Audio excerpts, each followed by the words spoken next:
Nouvelle tentative de déstabilisation annoncée par le gouvernement burkinabé. La Côte d'Ivoire, pays voisin, est à nouveau citée dans ce énième coup d'État déjoué.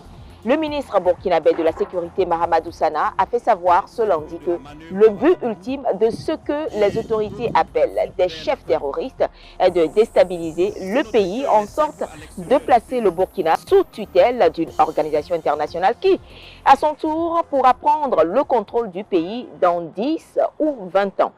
Plusieurs attaques, dont l'assaut sur la présidence, étaient prévues le 16 avril par un groupe de soldats recrutés, informe le ministre de la Sécurité.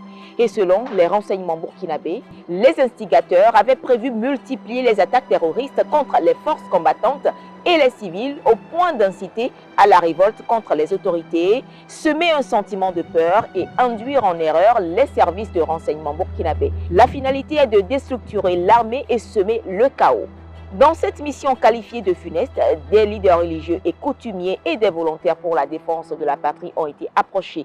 Le projet dénoncé, plusieurs personnes ont été interpellées, officiers, sous-officiers, commandants. D'autres personnes mises en cause sont en fuite ou vers la Côte d'Ivoire, selon les renseignements burkinabés. Loin de baisser les bras, les cerveaux du projet de déstabilisation poursuivent activement leur complot depuis leur centre d'opération à Abidjan, la capitale ivoirienne, toujours selon le Burkina Faso. Deux noms sont principalement cités, un certain commandant Joanny Compaoré et le lieutenant Abdraman Barry, tous déserteurs.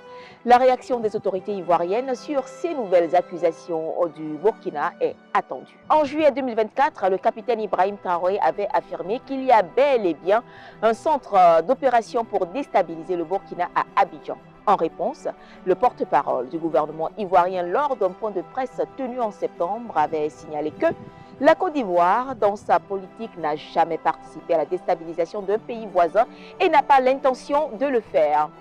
Entre les deux pays et depuis l'arrivée au pouvoir du président Ibrahim Traoré, des accusations de complot de déstabilisation se multiplient. Les relations se sont progressivement dégradées entre la Côte d'Ivoire et le Burkina, marquées par des incidents le long de la frontière, parfois ponctués d'arrestations.